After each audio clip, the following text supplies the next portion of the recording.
Assalamualaikum warahmatullahi wabarakatuh. Halo semuanya. Pada kesempatan ini, kami akan mempresentasikan hasil analisis data HR Analytics yang berfokus pada tingkat attrition atau tingkat keluarnya karyawan dari perusahaan. Sebelumnya, perkenalkan nama saya Anggita Rawadhani dan teman saya, Salsa Amelia.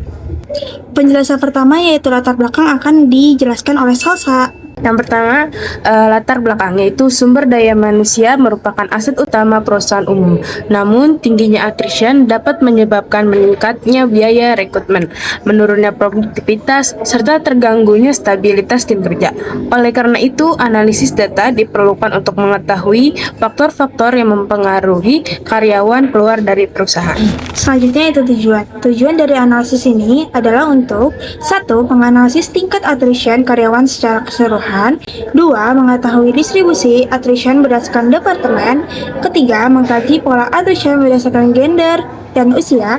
Yang keempat yaitu menganalisis hubungan kepuasan kerja dengan attrition. Yang kelima, memberikan insight berbasis data serta merekomendasikan strategi bagi perusahaan. Dan yang keenam yaitu menyusun rekomendasi yang relevan untuk membantu perusahaan menurunkan tingkat attrition di masa mendatang. Selanjutnya, sumber data. Data yang kami gunakan berasal dari dataset IBM HR Analytics, Employee Attrition, dan Performance dari Kaggle. Dataset ini berisi 1470 data karyawan dengan 35 variabel, mulai dari usia, departemen, gender, job role, hingga job satisfaction. Dari total tersebut, tercatat 237 karyawan mengalami attrition, sehingga tingkat attrition perusahaan adalah sekitar 16%. Metode pengolahan data yang kami gunakan adalah pengolahan data dilakukan menggunakan tabel dengan pendekatan analisis deskriptif dan eksploratif. Kami menggunakan agregasi data seperti count dan average, serta membandingkan attrition berdasarkan departemen, usia, gender, dan job satisfaction. Dashboard dilengkapi filter interaktif seperti departemen, gender, age group, dan job satisfaction untuk memperdalam analisis. Baik, selanjutnya ini merupakan tampilan utama dashboard HR Analytics kami. Pada dashboard HR Analytics ini, kita akan melihat gambaran umum kondisi karyawan, tingkat attrition, serta pola-pola penting yang mempengaruhi perputaran karyawan di perusahaan. Yang pertama, ringkasan umum karyawan. Pada bagian atas dashboard dapat kita lihat indikator utama. Total karyawan 1.470 orang, jumlah karyawan keluar attrition 237 orang, attrition rate 16%, jumlah karyawan aktif saat ini 1.233 orang, rata-rata usia karyawan 37 tahun, artinya sekitar 16% karyawan telah meninggalkan perusahaan yang merupakan angka cukup signifikan dan perlu menjadi perhatian manajemen. Selanjutnya pada bagian kanan yaitu attrition by gender. Perempuan 87 kasus, laki-laki 150 kasus attrition. Ini berarti sekitar 63% karyawan yang keluar adalah laki-laki, yang menunjukkan bahwa resiko turnover lebih tinggi terjadi pada karyawan pria. Selanjutnya yaitu departemen wise attrition. Pada diagram pie, departemen wise attrition terlihat bahwa R&D memiliki jumlah attrition tertinggi, yaitu 133 karyawan, 56,12%. Diikuti oleh sales sebanyak 92 karyawan, 38,82%. Sedangkan HR hanya 12 karyawan, 5,06%. Hal ini menunjukkan bahwa mayoritas karyawan yang keluar berasal dari divisi R&D dan sales, sehingga kedua divisi ini menjadi prioritas utama dalam perbaikan strategi retensi. Selanjutnya yaitu NOAF Employee by Age Group.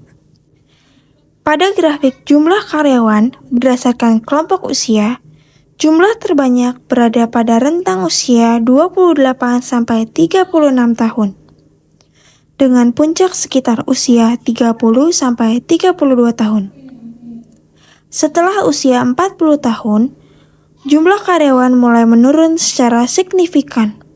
Artinya, perusahaan didominasi oleh karyawan usia produktif.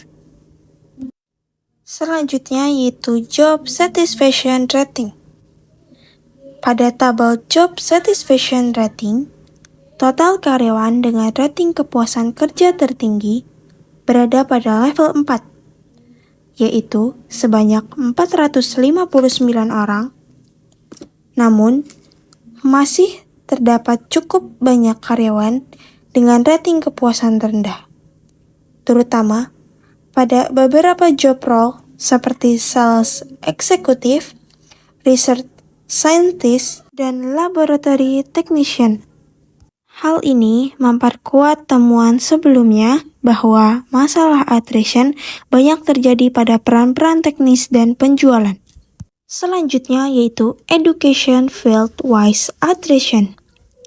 Jika dilihat dari latar belakang pendidikan, life science 89 orang, medical 63 orang, marketing 35 orang, technical degree 32 orang, author 11 orang, human research 7 orang. Ini menunjukkan bahwa karyawan dengan latar belakang sains dan medis memiliki tingkat keluar paling tinggi, sedangkan bidang human research memiliki tingkat retensi terbaik. Selanjutnya yang terakhir yaitu attrition rate by gender for different age group. Pada donut chart atrisi berdasarkan gender dan kelompok usia, under 25 tahun ada 38 kasus, 25 sampai 34 tahun 112 kasus tertinggi, 35 sampai 44 51 kasus, 45 sampai 54 25 kasus, over 55 tahun 11 kasus terendah. Untuk kelompok 25-34 tahun, karyawan laki-laki memiliki tingkat atrisi lebih tinggi, yaitu 29,11%, dibandingkan perempuan 18,14%. Ini menunjukkan bahwa karyawan usia muda, khususnya laki-laki, memiliki kecenderungan lebih besar untuk berpindah pekerjaan. Berdasarkan keseluruhan dashboard, dapat disimpulkan bahwa divisi R&D dan sales, karyawan dengan latar belakang life science dan medical, serta karyawan usia 25-34 tahun, khususnya laki-laki, merupakan kelompok dengan resiko attrition tertinggi. Oleh karena itu, perusahaan perlu memfokuskan strategi retensi, peningkatan kepuasan kerja, dan pengembangan karir pada kelompok-kelompok tersebut untuk menekan angka turnover di masa mendatang. Dashboard ini menampilkan KPI utama seperti total karyawan, attrition, count, attrition rate, jumlah karyawan aktif, dan rata-rata usia. Selain itu, terdapat visual attrition berdasarkan departemen, gender, usia, latar pendidikan, serta tingkat kepuasan kerja. Yang pertama ada KPI. Berdasarkan KPI atau Key Performance Indicator, perusahaan memiliki 1.470 karyawan dengan attrition sebanyak 237 orang, sehingga attrition rate sebesar 16%.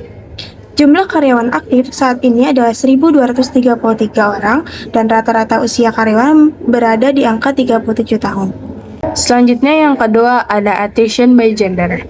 Pada grafik attrition by gender, terlihat bahwa karyawan laki-laki memiliki tingkat attrition lebih tinggi yaitu 150 orang dibandingkan perempuan sebanyak 87 orang.